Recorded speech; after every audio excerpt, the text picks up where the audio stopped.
So today we're doing our posture of the month for April 2016, which is Bakasana or Crow Pose. Crow Pose is a great introductory posture for arm balancing, inversion, upper body strength work. And one of the things that makes Crow such a great posture to begin with on those kinds of practices is that it is accessible to just about any ability or level. And yet it is infinitely challenging, which is kind of the perfect combination that we're always looking for here. Accessible and challenging. So you can keep going with it, on and on and on and on and on, but anybody can get started. And so today I will be demonstrating and talking through how to get started if you don't have any sort of upper body strengthening practice, particularly if you're coming into hot yoga from a Bikram or a Hot 26 background where there's no upper body work at all, no weight-bearing upper body work. It's a great place to get started. And I'll be talking through some of those basics, and then we'll have our students of the month, Rick and Carrie, give you some beautiful demonstrations of what to do once you moved on beyond the basics. So let's get started on Crow Pose Bakasana. One of the fundamental things to know about Crow Pose is that it's going to require a lot of core strength and core stability. So you can look at it and say, oh, it's all in your hands. Well, it is, but all balancing is held in your core. So we're going to really focus on a lot of core stability, Mula Bandha, Uddiyana Bandha, pelvic floor, belly lock, and using that to help lift the body up. All right, so to get started, we're going to start off just in tabletop. Good old basic tabletop is a great place to kind of find your frame and figure out where you want to be in your posture. Grounded through the hands, really strong here. Legs are straight back behind, everything is straight and strong. Tabletop, no big deal. Engage pelvic floor and engage up through the belly. Take a couple of breaths here just to kind of remember what that feels like. So you've got that plugged into your body and into your mind so that you can access those areas and those muscles again once we're in the posture. Take a deep breath in, and from here, just sink back into an extended pose of a child. Once you get into the pose of a child, just relax the belly and relax the pelvic floor. Just take a moment here, and particularly if you're going through a couple of rounds, roll your hands and wrists around and kind of loosen things up in your hands. One of the nice things about doing pose of a child as crow preparation is that you're basically putting your knees, hips, and feet where you need them to be for the actual posture. So just take a nice deep breath in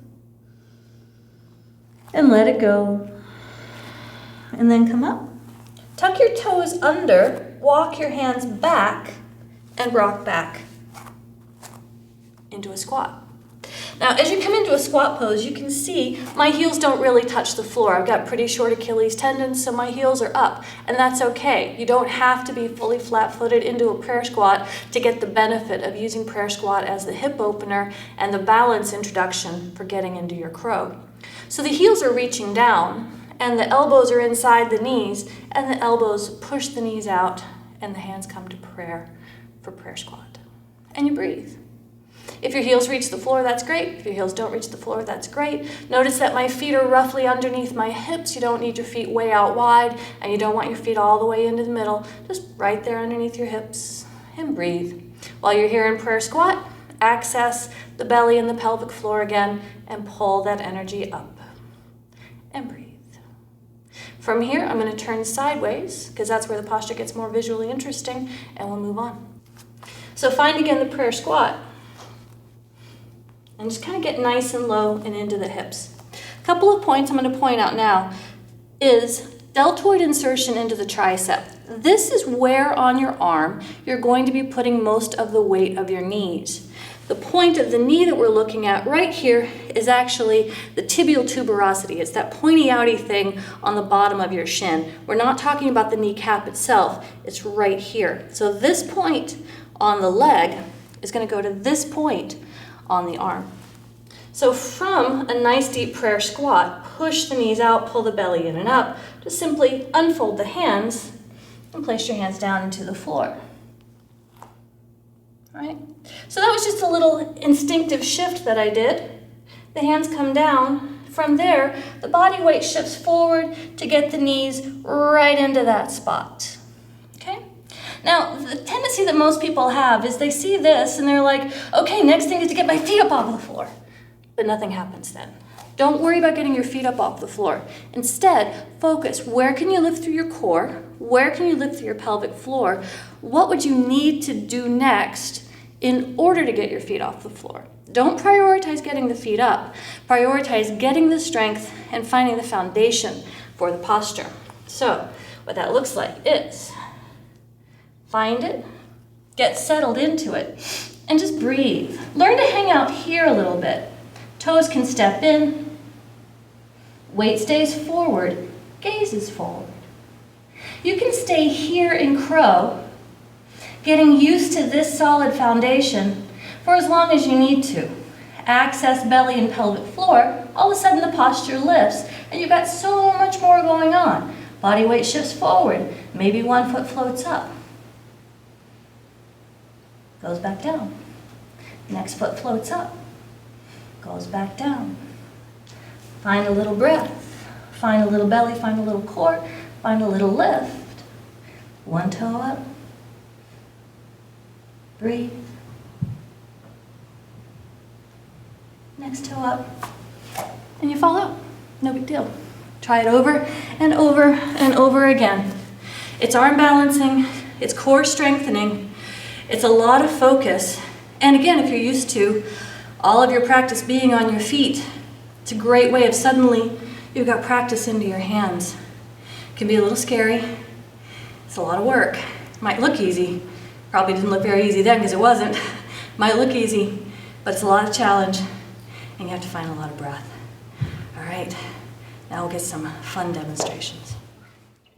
So starting off in prayer squat, just find a nice easy breath, and then separate the hands down to the floor. Weight is forward into the hands, fingers are nice and wide. Shift the body weight forward. Notice the knee placement is nice and high up on the middle of the upper arms. Hug the elbows in just a little bit more towards each other. It's not going to move them in drastically, but you want to keep the elbows drawing in strongly. Belly is in and up, and the body weight shifts forward. Step your toes a little in towards each other. Find that center line balance, strong belly in and up, really lifting up through the hips and lifting up through the belly and lifting up through the shoulders and lifting up through the chest and lifting up through the gaze, and everything floats forward, and eventually the toes come up off the floor when they're ready. And then you breathe, the calm and steady breath in and out through the nose. Arms are shaking, no big deal. Easy breath, and then release and let it go. Nice. And breathe.